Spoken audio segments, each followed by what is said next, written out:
దేవుని నామానికి మహిమ కలుగును గాక. ఈ ఉదయకాల వాక్య దానాలకు చేరువచ్చినటువంటి క్రీస్తునందు ప్రియులైన సహోదరులందరికీ ప్రభుపేట వందనాలు తెలియజేస్తూ ఉన్నా. దేవుడు తన కృపను మన పట్ల చూపించి ఆయన వాక్యాన్ని వరుసగా ధ్యానం చేయడానికి గలతీ పత్రికలో నుండి ప్రభు మనతో మాట్లాడుతున్నారు, మనకు సంగతులను నేర్పిస్తున్నారు. అందును బట్టి దేవునికి ఎంతగానో నేను స్తుతులు చెల్లిస్తూ ఉన్నాను. గలతీ పత్రిక పరిచయం చూసాము. మొదటి అధ్యాయంలో 24 వచనాలు మనం ఎప్పటివరకు ధ్యానం చేసాం.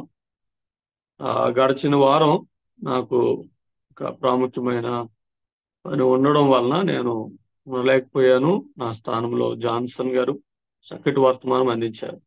తిరిగి మరలా గలతీ పత్రికలోకి మనం వద్దాం. మొదటి అధ్యాయము మరొకసారి నేను క్లుప్తంగా జ్ఞాపకం చేసి రెండో అధ్యాయంలోనికి వెళ్ళాలి అని అనుకుంటా ఉన్నాను. మొదటి అధ్యాయంలో పౌలు తన పరిచయాన్ని జ్ఞాపకం చేస్తాడు. ఈ పత్రికకు ఉన్నటువంటి ఒక ప్రత్యేకత ఏంటి అనంటే, పౌలు అన్ని పత్రికల్లోనూ తన పరిచయాన్ని, శుభాలను తెలియచేస్తూ ఉంటాడు. కానీ ఈ పత్రికలో మాత్రం ప్రారంభంలోనే మరి పౌలు తన అపోస్తలత్వం మీద ఎవరైతే కొంతమంది నిందలు వేస్తూ ఉన్నారో దాన్ని రుజువు చేయాలనేటువంటి ఉద్దేశంతో ఆది నుండి దేవుడు తనను ఏ రీతిగా పిలుస్తూ వచ్చాడో, నేను దేవుని చేత అపోస్తులుగా నియమించబడినటువంటి వాడును అనే సంగతిని మొదటి వచనంలోనే దానిని ఉట్టంకిస్తూ ప్రారంభించాడు. ఆ తరువాత గలతీలో ఉన్నటువంటి విశ్వాసులు ఒక భిన్నమైనటువంటి సువార్త వైపు తిరిగారు. భిన్నమైనది అనంటే అది పూర్తిగా వేరైనటువంటిది కాదు, కానీ యేసుక్రీస్తు ప్రభువారి యొక్క సువార్తకు కొంత కలిపినటువంటిది.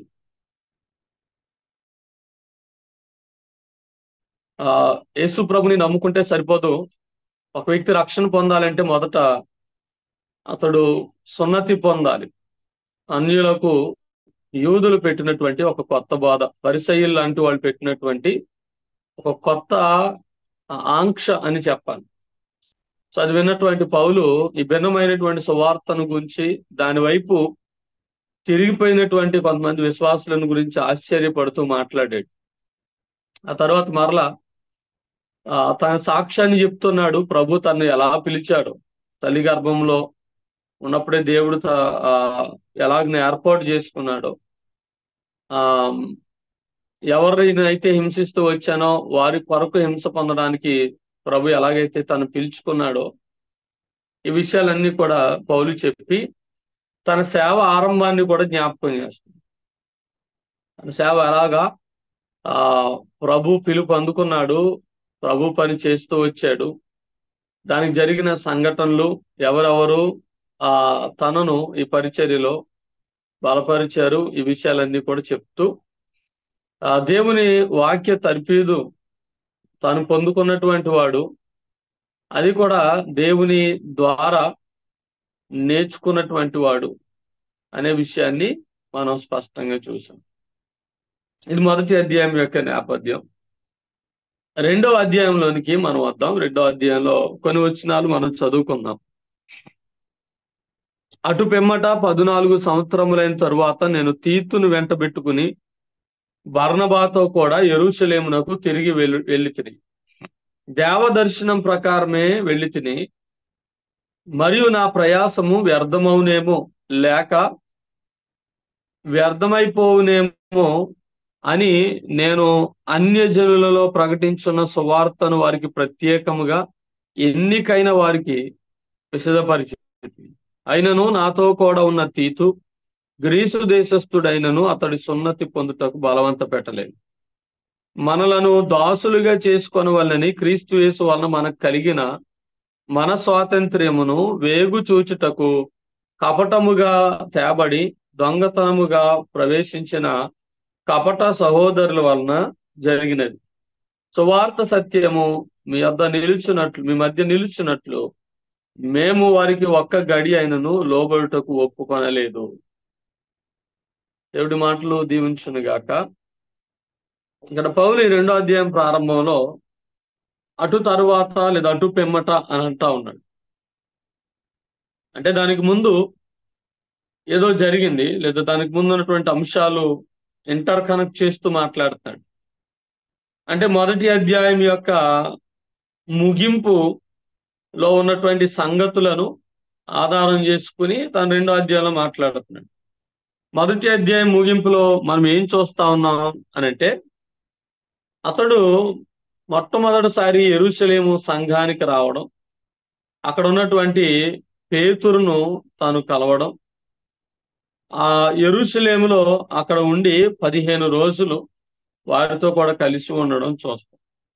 అయితే దాని తర్వాత 21 నుండి 24 వచనాలు మనం చూస్తే సిరియా, కిలికియా ప్రాంతాల్లోకి వెళ్ళడం, అలాగే అక్కడ ఉన్నటువంటి వాళ్ళు, అక్కడ ఉన్న సంఘాలు పరిచయము లేకపోయినా కూడా తను చేర్చుకునే విషయంలో వాళ్ళు భయపడ్డారు అని, అయినప్పటికీ తను ఇలా అక్కడ పరిచర్య చేశాను అని చెప్తూ, ఇలా ఉండగా ఈ సిరియా, కిలికియా ప్రాంతాల్లో, యోదయ దేశాల్లో తను సువార్త ప్రకటించడానికి వెళ్ళినప్పుడు అక్కడ ఉన్నవారు పూర్వం మనల్ని హింస పెట్టినటువంటి వాడు మరలా అదే మతాన్ని బోధిస్తా ఉన్నాడు అని ప్రజలు అనుకుంటా ఉన్నారు.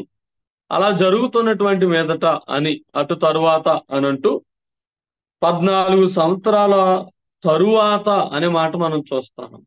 After 14 years. సో పౌలు ఇక్కడ 14 సంవత్సరాలు అని దేని గురించి మాట్లాడుతున్నాడు అని అంటే, తన మారు మనస్సు తర్వాత, ప్రభు తను పిలిచిన తర్వాత, ప్రభు తన పరిచర్య కొరకు పిలిచిన 14 సంవత్సరాలు తరువాత మరలా యెరూషలేముకు వెళ్ళినటువంటి వాడుగా కనిపిస్తా ఉన్నాడు. యెరూషలేముకు వెళ్ళడం, గత వారం కూడా మనం చూసాం, బర్నబా పౌలును చేర్చుకున్నాడు. మిగిలిన వాళ్ళందరూ ఆయన చేర్చుకోవడానికి భయపడితే బర్నబా మాత్రం పౌలును చేర్చుకున్నాడు.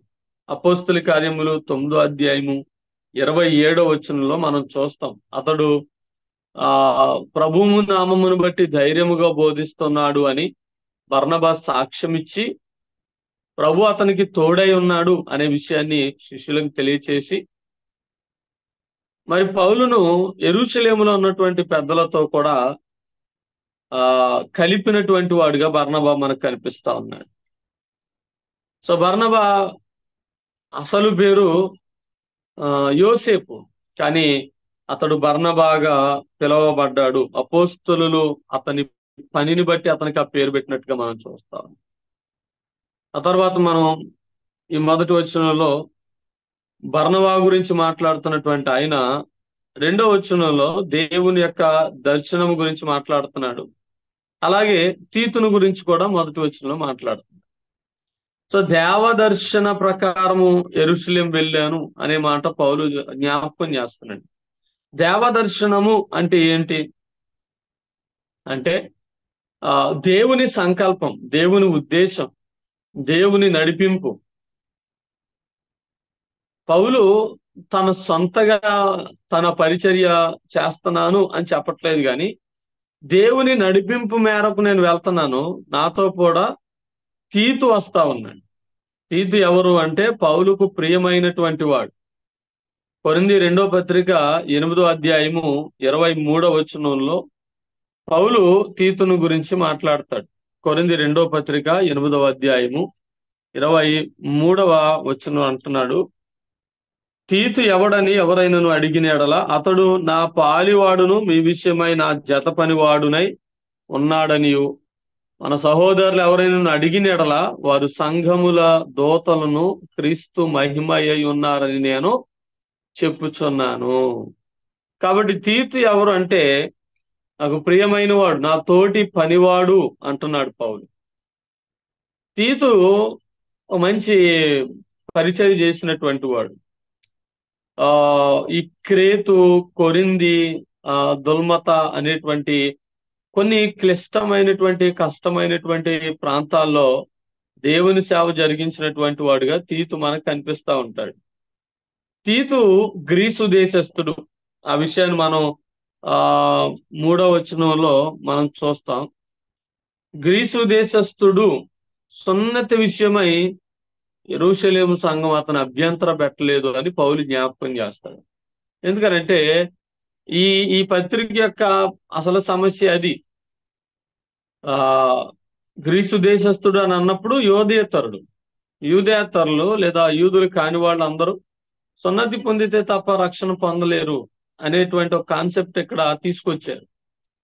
కాబట్టి పౌలు జ్ఞాపకం చేస్తున్నాడు ఏంటంటే వీళ్ళకి రాస్తూ, తీతు నాతో కూడా ఉన్నవాడు, నాతో పరిచర్యకు వస్తా ఉన్నాడు. ఇది యెరూషలేముకు అతను తీసుకెళ్ళినప్పుడు అతనిని సున్నతి చేయమని ఎవరు కూడా బలవంత పెట్టలేదు అని వాళ్ళకి ఆ సబ్జెక్టివ్ లో ఉండి తన ఈ యొక్క మాటను చెప్తున్నటువంటి వాడిగా మనం చూస్తాం. కాబట్టి అపోస్తల కార్యములు 15వ అధ్యాయము మొదటి 2 వచనాల్లో మనం చూస్తే ఈ విషయమైనటువంటి వాదం సున్నతి మరియు ఆ సున్నతి లేకుండా కేవలం విశ్వాసం ద్వారా రక్షణ అనేటువంటి విషయంలో యెరూషలేములో ఉన్నటువంటి కౌన్సిల్ ఏ రీతిగా దాని గురించి మాట్లాడారు అనేది 15వ అధ్యాయంలో మనం చూస్తాం.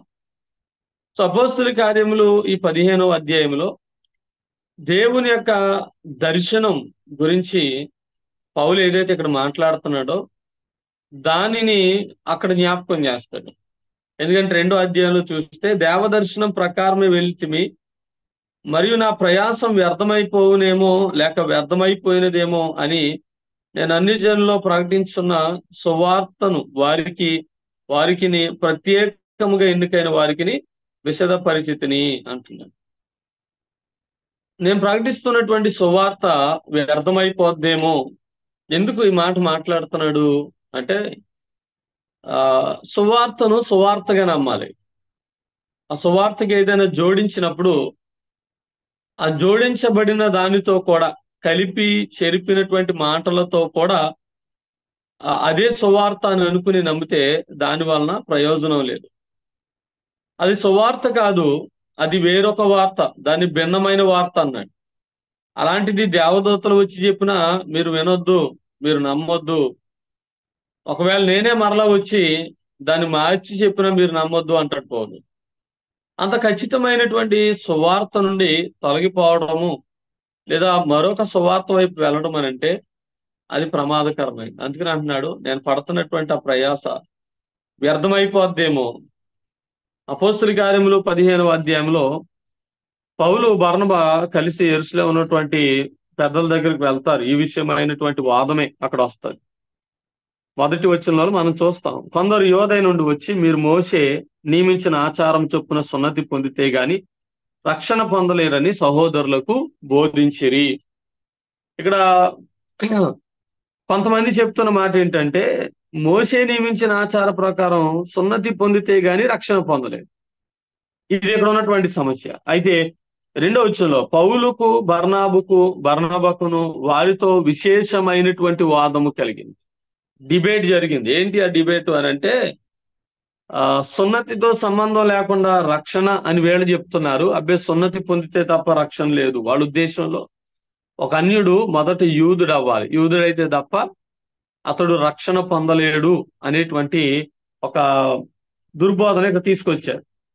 వెంటనే ఈ అంశం విషయమై పౌలు బర్నబా అనుకున్నారు వాళ్ళతో కలిసి మనం యెరూషలేము వెళ్ళిపోదాం, యెరూషలేములో ఉన్నటువంటి పెద్దలతో కూడా కూర్చొని చర్చిద్దాం అని యెరూషలేము వెళ్ళారు. ఇది ఎర్లీ చర్చ్ హిస్టరీలో మొట్టమొదటి కౌన్సిల్ అనమాట, మొట్టమొదటి సమావేశం. సిద్ధాంతపరమైనటువంటి లేదా సంఘపరమైనటువంటి విభేదాలు లేదా భిన్నాభిప్రాయాలు కలిగినప్పుడు ఆదిమ సంఘము ఆనాటి పెద్దలు కూర్చొని సమావేశమయ్యి చర్చించి వాటిని పరిష్కరించేవారు, ఒక నిర్ణయానికి వచ్చేవారు. అలాంటి కౌన్సిల్స్ లో చాలా కౌన్సిల్స్ ఉన్నాయి. వాటిలో ప్రాముఖ్యమైనది ప్రథమమైనది ఈ అపోస్తల కార్యములు 15వ అధ్యాయంలో ఉన్నటువంటి సమావేశం. వీళ్ళు వెళ్ళారు, పౌలు బర్నబా వెళ్ళారు. 4వ వచనంలో మనం చూస్తే యెరూషలేము సంఘపు వారు అపోస్తలులు వారిని చేర్చుకున్నటువంటి వారుగా మనం చూస్తాం. ఏమేమి జరిగిందని చెప్పారు. 5వ వచనంలో సబ్జెక్ట్ ని చెప్తారు. పరిసయ్యుల తెగలో విశ్వాసులైన వారు కొందరు లేచి అన్యజనులకు సున్నతి చేయింపవలననియు మోషే ధర్మశాస్త్రము గైకొనుడని వారికి ఆజ్ఞాపించవలననియు చెప్పిరి. సో ఇక్కడ ఈ వారి వివాదాన్ని లేదా వివాద అంశాన్ని సంఘానికి చెప్తూ ఉన్నారు. చెప్తూ ఉండగా చాలా విషయాలు అక్కడ మాట్లాడితే 15వ అధ్యాయం 22వ వచనంలోకి వచ్చేసరికి ఇక్కడ మనం చూస్తాం. అప్పుడు సహోదరులలో ముఖ్యులైన బర్సబ్బ అని మారుపేరు గల యోదాను శీలను తమతో ఏర్పరచుకుని పౌలుతోనూ బర్నబాతోనూ అంతియోకైకు పంపుట యుక్తమని అపోస్తులులకును పెద్దలకును సంఘమంతటికిని తోచెను. కనుక ఈ రీతిగా వారు ఎవరెవరిని ఎక్కడ పంపించాలి అని అనుకున్నప్పుడు దాని ప్రకారం వారు వెళ్ళారు. ఆ వెళ్ళినప్పుడు 23వ వచనంలో మనం చూస్తాం, వీరు రాసి వారి చేత పంపిందే మనకు అపోస్తులైన పెద్దలైన సహోదరులు అంత్యోకైలోను సిరియాలోను కిలికియాలోను నివసించు అన్యజనులుగా ఉండిన సహోదరులకు శుభము. కొందరు మా యొద్ద నుండి వెళ్ళి తమ బాధ చేత మిమ్మల్ని కలవరపరిచి మీ మనస్సులను చెరుపుచున్నారని వింటిమి. వారికి మేము అధికారము గనుక మనుషులను ఏర్పరిచి మన ప్రభు అయిన యేసుక్రీస్తు పేరు కొరకు తమ్మును తాము అప్పగించుకున్న బర్నబా పౌలు అన్న మన ప్రియులతో కూడా మీ యొద్దకు పంపుట యుక్తమని మాకందరికీ ఏకాభిప్రాయము కలిగెను.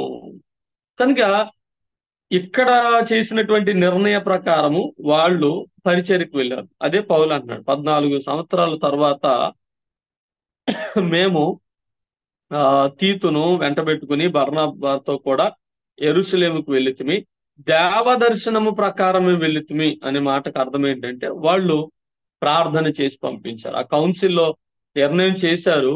యాకోబు యోహాను మాట్లాడతారు, ఆ ఏదైతే ధర్మశాస్త్రం సున్నతి అవసరం లేదు, కేవలం విశ్వాసం ద్వారా రక్షణ పొందుతారనేటువంటి విషయాన్ని వాళ్ళు చెప్తారు. ఆ విషయాన్ని మనం మరలా 2వ అధ్యాయంలో ధ్యానం చేస్తాం.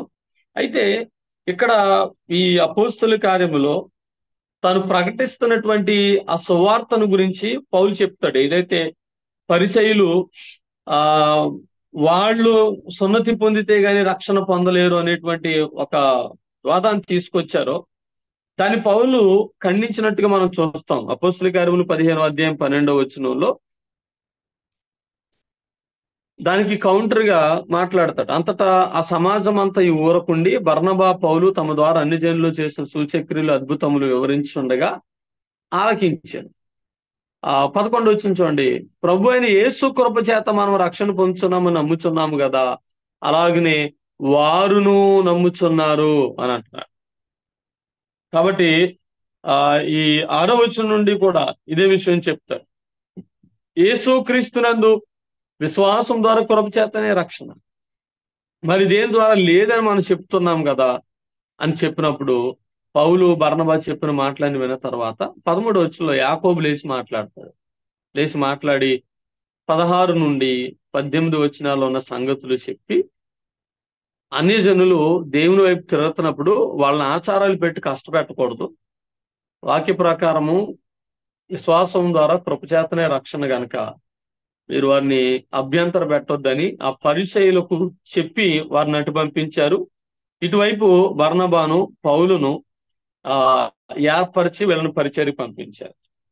అలా పరిచర్యకు పంపించగా వీరు కొన్ని ప్రాంతాలకు వచ్చి సువార్త పరిచర్య చేసి అక్కడ అనేక మందిని బలపరిచారు. 3వ వచనం మనం చూస్తాం, ఆయనను నాతో కూడా ఉన్న తీతు గ్రీసు దేశస్థుడైన అతను సున్నతి పొందుటకు బలవంత పెట్టబడలేదు, మనలను దాసులుగా చేసుకొనవలెని క్రీస్తు యేసు వలన మనకు కలిగిన మన స్వాతంత్రం వేగు చూచుటకు రహస్యముగా తేబడిన దొంగతనముగా ప్రవేశించిన కపట సహోదరుల వలన జరిగినది అంటున్నారు. ఇది ఈ ప్రాబ్లం ఎందుకు వచ్చింది అంటే కపట సహోదరుల వలన కలిగింది అంటున్నారు. వీళ్ళందరూ రహస్యముగా దూరారు. వీళ్ళు సంఘంలోని విశ్వాసులుగా చలామణి అవుతూ వచ్చారు, కానీ వాళ్ళ మతపరమైనటువంటి ఉద్దేశాలు సంఘంలోనికి తీసుకురావాలి అని ఒక దురాలోచనతో వచ్చారు.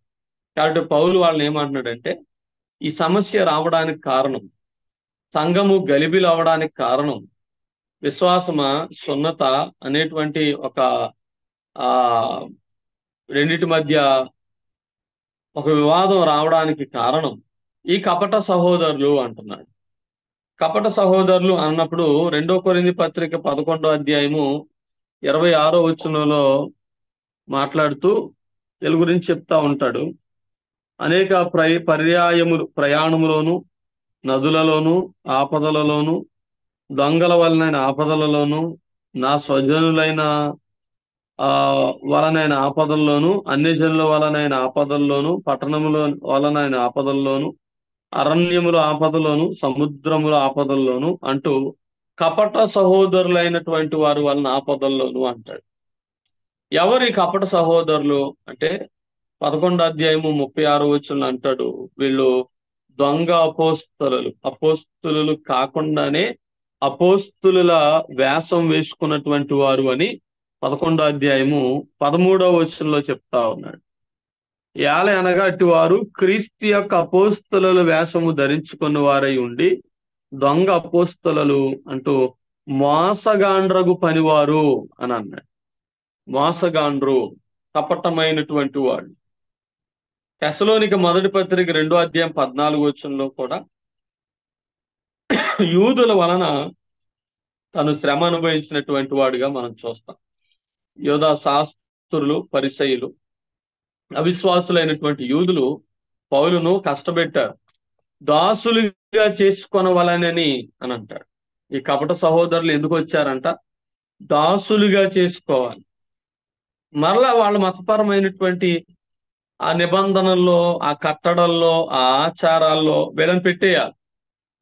ఆ మతపరమైనటువంటి వాటిలో పెట్టేసి ఈ సంఘం అంతటినీ కూడా మరలా యూదులు లేదా యూద మతాచారాలు పాటించేటువంటి ఈ పరిసయ్యులు, శాస్త్రులు ఇలాంటి వాళ్ళందరూ కూడా సంఘాన్ని వాళ్ళ చేతుల్లోకి తీసుకుని వాళ్ళు చెప్పినట్టుగా ఇంతకు ముందు యోధా మతాన్ని ఎలాగైతే శాసిస్తూ వచ్చారో ఆ రీతిగా వాళ్ళు శాసించాలి అనుకున్నారు.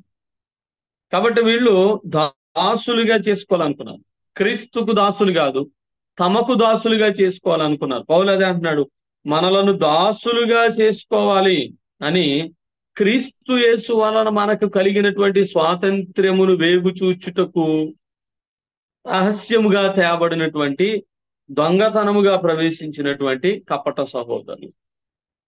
గలతీ పత్రిక 5వ అధ్యాయం 1వ వచనం అంటాడు, మనకు స్వాతంత్రత వచ్చింది, ఈ స్వాతంత్రం అనుగ్రహించి క్రీస్తు మన స్వతంత్రులుగా చేసి ఉన్నాడు గనక మరలా దాస్యం అనే కాడి కింద మీరు చిక్కుకోకండి అంటాడు.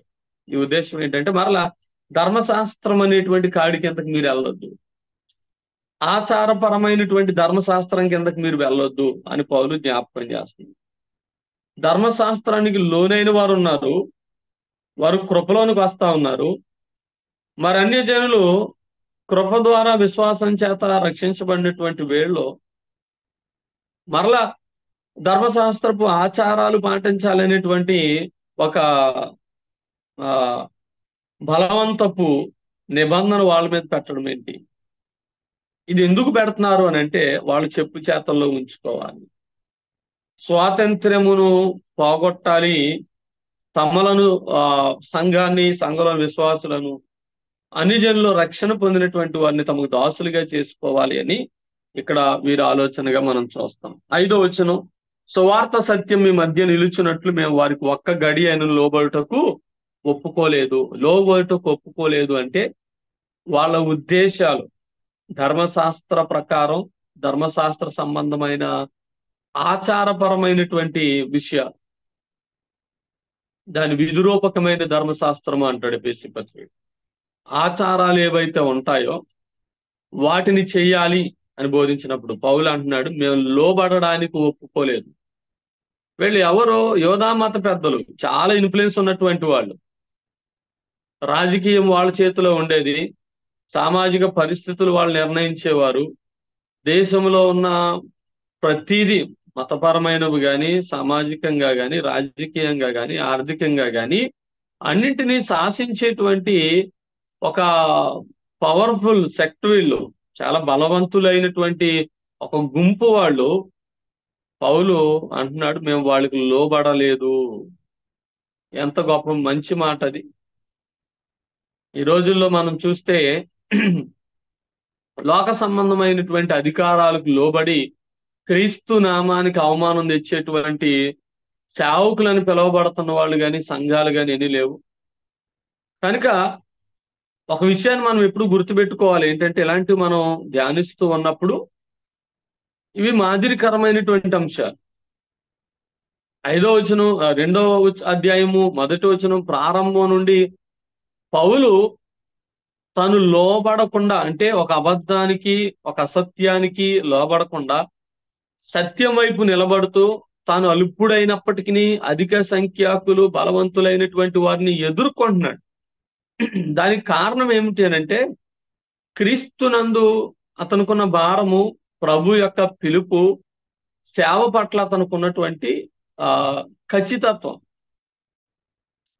దేవుని కోసం పనిచేయాలి. ఈయన సాక్ష్యం మనకు తెలుసు కదా, బ్రతుకుట క్రీస్తే చావైతే లాభము అంటాడు. సో అలాంటి వాడు మనుషులకి ఎలా లోబడతాడు? కనుక వాళ్ళకు లోబడడానికి ఒక్క నిమిషం కూడా మేము ఒప్పుకోలేదు అంటున్నాడు. మోషే ధర్మశాస్త్ర విషయంలో పౌలు బర్నబా వారితో సమ్మతించలేదు. 15వ అధ్యాయం 2వ వచనం అపొస్తలుల కార్యాలు మనం చూసాం. ఒప్పుకోలేదు. ఈ రోజుల్లో మనం అలా ఉండగలమా? ఇక్కడ యోధా మతపరమైన ఆచారం తీసుకొచ్చారు. ఇవాళ సంఘాల్లో దేశం పేరు చెప్తూ దేశ సాంప్రదాయాలు అని చెప్తూ ఎన్ని తెస్తా ఉన్నారు? అన్ని ఆచారాలు లేవంటామా? సేవకులైన వాళ్లే ముందుండి వాటిని జరిగించట్లేదా? ఒకవేళ అవి జరుగుతూ ఉన్నప్పుడు వాటిని ఖండించకుండా వాటిని జరగనివ్వట్లేదా? ఈ విషయంలో అందరం దోషులమే. పైగా అంటారు భారతదేశ సాంప్రదాయము అని. అలాగైతే పౌలు యూదుడే, యూదుల యొక్క సాంప్రదాయమే సున్నతి, పైగా దేవుడిచ్చిన ఆచారమే. కానీ సంఘములోనికి వచ్చేసరికి ఆజ్ఞకు ఆచారానికి మధ్య వ్యత్యాసం ఎరిగినవాడు గనక ఆజ్ఞను పాటిస్తూ వచ్చాడు, ఆచారాన్ని సాంప్రదాయాన్ని తను త్రోసివేస్తూ వచ్చాడు. ఇవాళ మన సంఘాలలో ఆజ్ఞలు పక్కకి వెళ్ళిపోయాయి, ఆచారాలు ముందుకు వచ్చేసాయి. ఏ కార్యక్రమం జరిగినా ఆచార ప్రకారమే జరుగుతున్నాయి. లోబడుటకు ఒప్పుకోలేదు అని పౌలు అంటున్నాడు. ఏది యెరూషలేములో ఉన్నటువంటి, లేదంటే యూదుల్లో ఉన్నటువంటి మత పెద్దలకే లోబడలేదు, రాజకీయాలు శాసించే వాళ్ళకే లోబడలేదు. కానీ మనం ఈ రోజుల్లో సంఘానికి లోబడిపోతా ఉన్నాం. నాయకులు సంఘంలో ఉన్న విశ్వాసులకు లోబడిపోతా ఉన్నారు. విశ్వాసులను సంతోషపెట్టే పరిచర్యలు జరుగుతున్నాయి.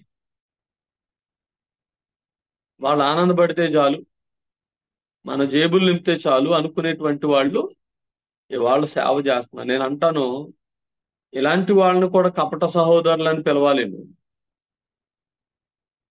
సంఘములో ఉంటూ దేవునికి ఇష్టం లేని పనులు చేసేవారు. కనుక వీటి విషయమే జాగ్రత్తగా ఉండాలి.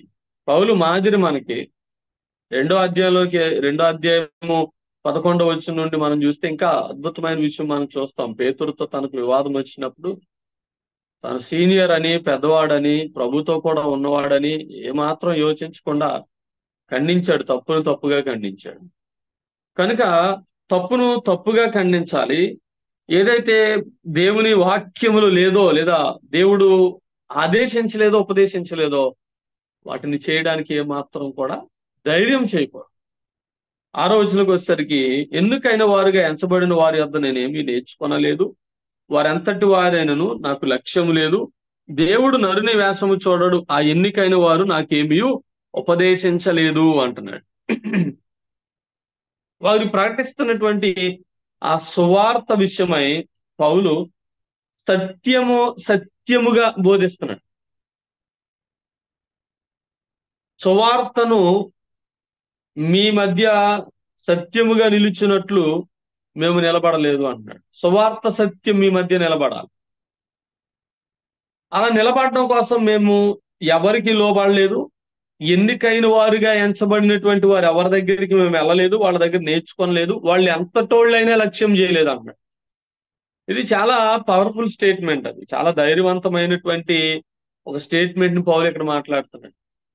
ఎందుకంటే వారు పౌలు యొక్క సువార్తకు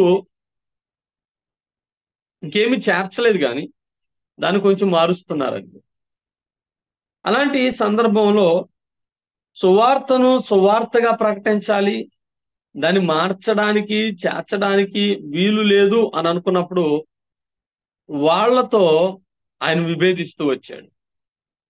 నాకు వాళ్ళంటే లక్ష్యం లేదు, అంటే గౌరవం లేదని కాదు, కానీ దేవుని ప్రత్యక్షత విషయంలో నేను ఎవరికీ లోబడలేదు అని చెప్తున్నాడు. దేవుని ప్రత్యక్షత వర్సెస్ మనుషులకి ఇచ్చే గౌరవం ఎలా అనుకుందాం? దేవుని వాక్యము మరియు పెద్దలకు ఇచ్చేటువంటి గౌరవం, పెద్దలను లేదా వయస్సులోనో సమాజంలోనో అధికారంలోనో ఉన్నటువంటి వారిని, వారి అధికారాన్ని బట్టి మనం గౌరవిస్తాం.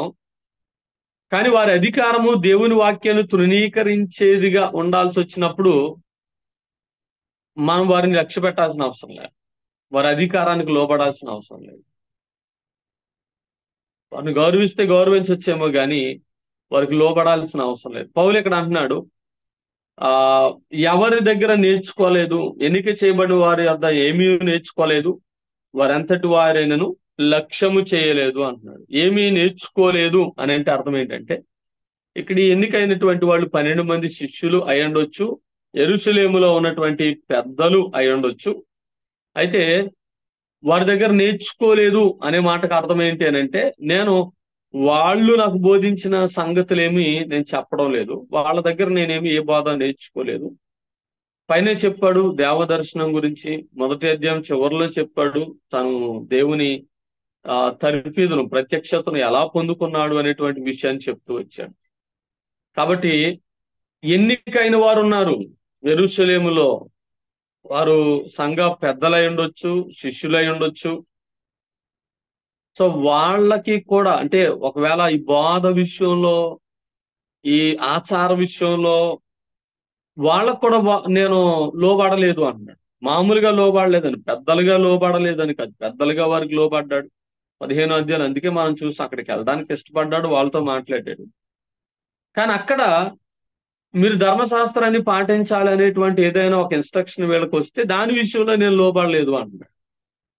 కాబట్టి పౌలు చాలా క్లారిటీగా ఉన్నాడు, తను ఏమి చేయాలి ఏమి చేయాలి అంటూ. ఆ దేవుడు నరుని వేషము చూడడు, ఆ ఎన్నికైన వారు నాకేమీ ఉపదేశించలేదు అంటాడు.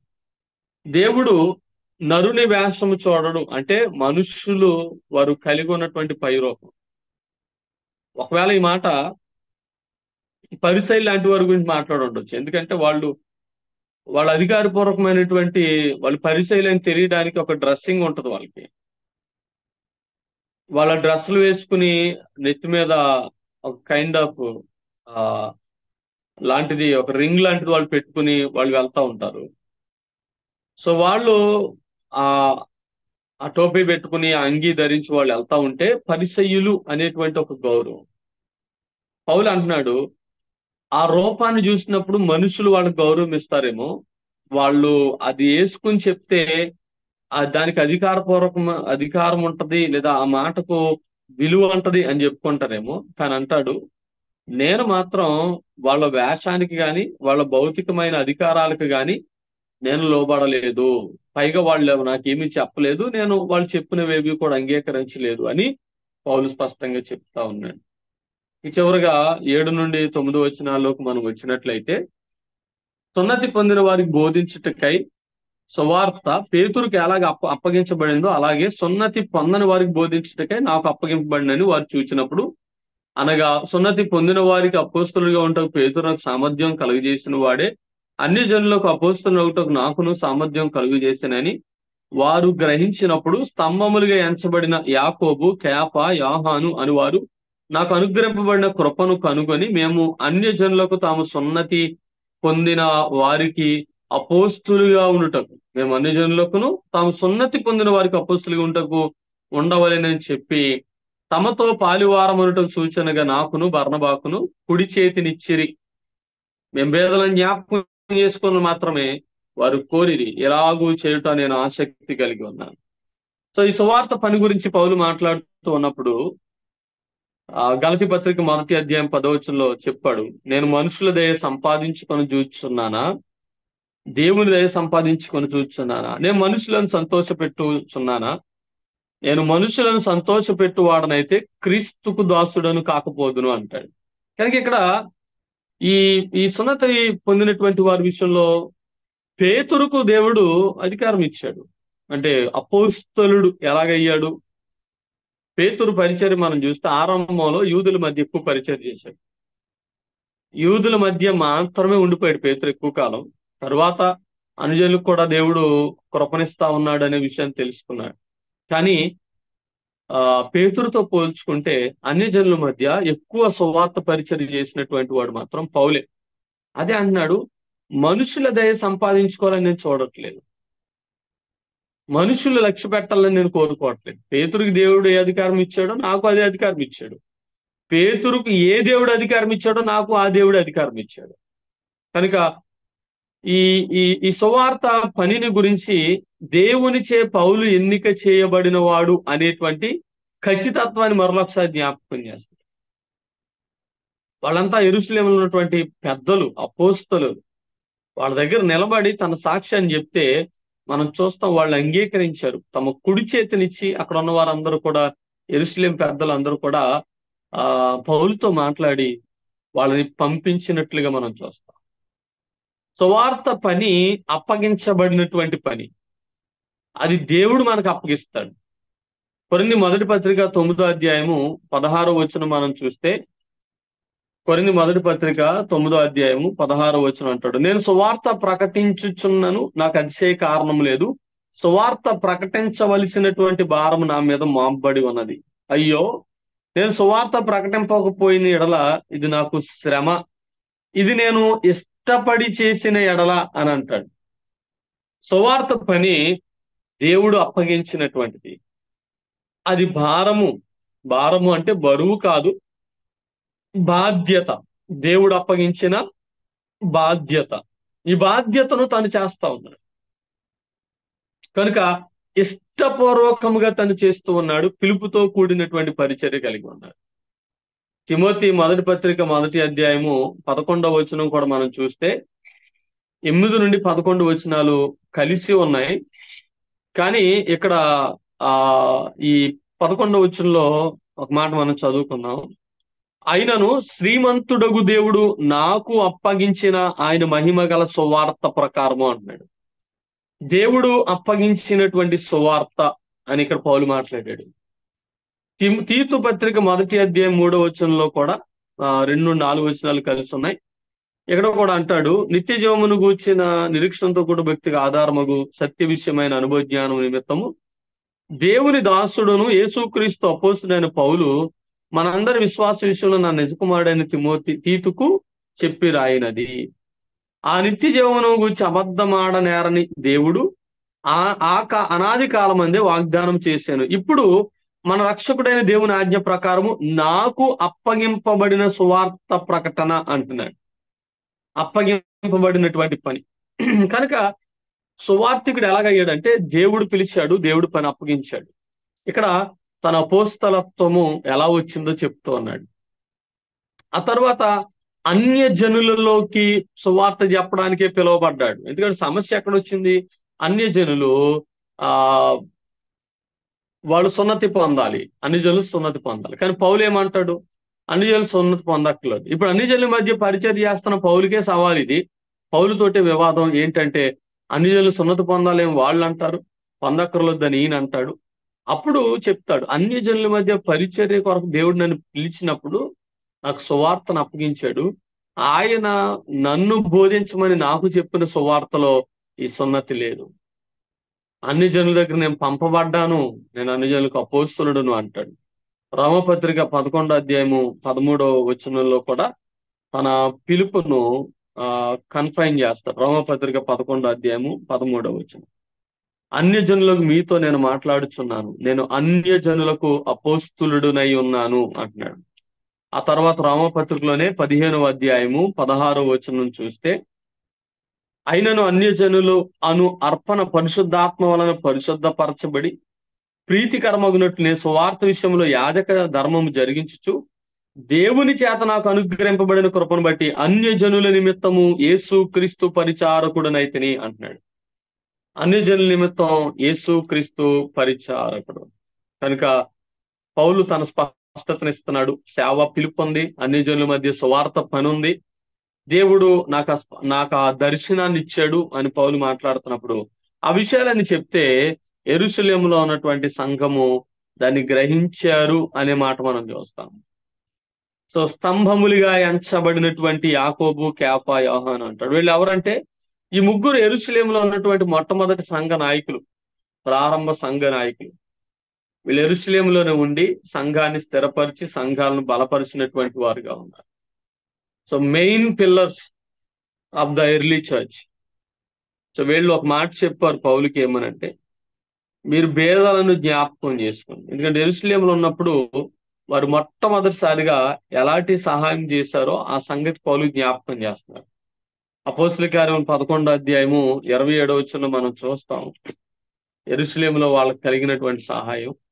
అపోస్తలుల కార్యములు 11వ అధ్యాయము 27వ వచనం చూస్తే, ఆ దినములు యందు ప్రవక్తలు యెరూషలేము నుండి అంత్యోక్యకు వచ్చిరి. వారిలో అగబు అనువాడు నిలబడి భూలోకమందంత గొప్ప కరువు రాబోచున్నదని ఆత్మ ద్వారా సూచించెను. అది కౌదియ చక్రవర్తి కాలం సంబంధించిన. అప్పుడు శిష్యులు ప్రతివాడు తన తన శక్తి కొలది యోదయలో కాపురమున్న సహోదరులకు సహాయము పంపుటకు నిశ్చయించుకొనెను. అలాగు చేసి బర్నబా, సౌలు అని వారి చేత పెద్దల యొద్దకు దానిని పంపించితిరి. కనుక భేదలను కనికరించడం, కష్టాల్లో ఉన్నటువంటి వారిని జ్ఞాపకం చేసుకోవడం సంఘపు బాధ్యత. ఇది ఈనాడు సంఘం విస్మరించింది. సో పౌలు అంటాడు, నాకు వాక్య బోధ విషయమైనటువంటి ఇన్స్ట్రక్షన్స్ వాళ్ళు ఏమి ఇవ్వలేదు. ఎందుకంటే నేను మాట్లాడుతున్నప్పుడు ప్రభు నాకు అనుగ్రహించిన దర్శనం లేకపోతే ఆ పిలుపును గురించి నేను వాళ్ళతో చెప్పినప్పుడు, వివరంగా చెప్పినప్పుడు వాళ్ళకి అర్థమైంది ఏంటంటే నేను పౌలు సరైన అవగాహన సువార్త పట్ల కలిగి ఉన్నాడు, ప్రభు తనకి ఖచ్చితమైన నిర్ధారణ ఇచ్చాడు, తర్ఫీదు ఇచ్చాడని వాళ్ళు గుర్తుపెట్టుకుని వాళ్ళు ఇంకేం చెప్పలేదు. బాబు నువ్వు ఇలా చెప్పు వాక్యం, అలా చెప్పు వాక్యం, సువార్త అంటే ఇది అది కాదు అని వాళ్ళు ఆ విషయాలు ఆయనతో ఏం చర్చించలేదు. కానీ ఒక విషయం చెప్పారు, భేదలను జ్ఞాపకం చేసుకోండి. ఇది సంఘము నుండి పౌలుకి ఇవ్వబడిన ఒక ఇన్స్ట్రక్షన్, ఒక మంచి సలహా. సువార్త పనిలో ఉన్న మంచిదే, సువార్త చేసుకొని భేదలు ఎవరైనా ఉంటే, కష్టంలో ఉన్నటువంటి వాళ్ళు ఉంటే వాళ్ళు జ్ఞాపకం చేసుకొని వాళ్ళకి సహాయం చేయండి అని పౌలుకు చెప్పి పంపించినట్టుగా మనం చూస్తున్నాం. కాబట్టి నేడు సంఘాలు సువార్త చేస్తా ఉన్నాయి, బోధ చేస్తా ఉన్నాయి. సంఘము వెలుపట ఉన్నటువంటి భేదల పరిస్థితి ఏంటి, వారిని జ్ఞాపకం చేసుకోవాల్సిన అవసరం ఉందని మనం జ్ఞాపకం చేయబడుతుంది. కాబట్టి ఈ అధ్యాయంలో పౌలు తన అపోస్తలత్వం యొక్క రుజువు, అబద్ధ బోధను ఎదుర్కోవడం, ఆ విషయంలో దేవుని ప్రత్యక్షత, మనుషుల అధికారాలకు లోబడకుండా దేవుని వాక్యానికి లోబడడం, తద్వారా యెరూషలేములో ఉన్న సంఘము పెద్దలు గుర్తించి ఆయనను ఆ పని కొరకు బర్నబాతో కూడా మరికొంతమందితో కలిపి పంపించడం అనేది చూస్తాను. కనుక ఈ రీతిగా పౌలు యొక్క నిజ జీవితం, అతని సాక్ష్యం, అతని సువార్త ప్రయాణం మాదిరికరమైంది. ఎందుకంటే మన సువార్త ప్రయాణంలో పరిచర్య అధికారులకు లోబడ్డానికి దేవుడు పిలవలేదు, దేవునికి లోబడ్డానికి పిలిచాడు. ఒకవేళ దేవుడు అధికారులకు లోబడమన్నాడు కదా అని అంటే అది వాక్యానికి అనుకూలమైతే పర్వాలేదు, దేవుని నామానికి మహిమ కలిగించేదైతే పర్వాలేదు. ఆ అధికారము దేవుని ఉద్దేశాన్ని, దేవుని వాక్యాన్ని త్రోసిపుచ్చే అధికారం అయితే గనక మనం దాన్ని లోబడాల్సినటువంటి అవసరం లేదు. కనుక ఈ 2వ అధ్యాయం అంతట్లో పౌలు యొక్క జీవితం, పౌలు పరిచర్య, పౌలు యొక్క నిబద్ధత, పౌలు యొక్క ఆత్మ నడిపింపు అర్థం చేసుకుని ప్రభు కూడా మనల్ని నడిపించాలి, నిర్భయంగా సువార్త కొరకు నిలబడాలి అనేటువంటి కృప కొరకు, సహాయం కొరకు ప్రార్థన చేయవలసిన వారంగా ఉన్నాం. దేవుడు ఈ మాటలు దీవించి ఆశీర్వదించును గాక. ప్రభు అలాంటి కృపా సహాయం మనకు అనుగ్రహించును గాక. ఆమేన్. నా వందనాలు. శ్రద్ధగా వాక్యం అందరికి కూడా ప్రభు పేట వందనాలు తెలియజేస్తాను.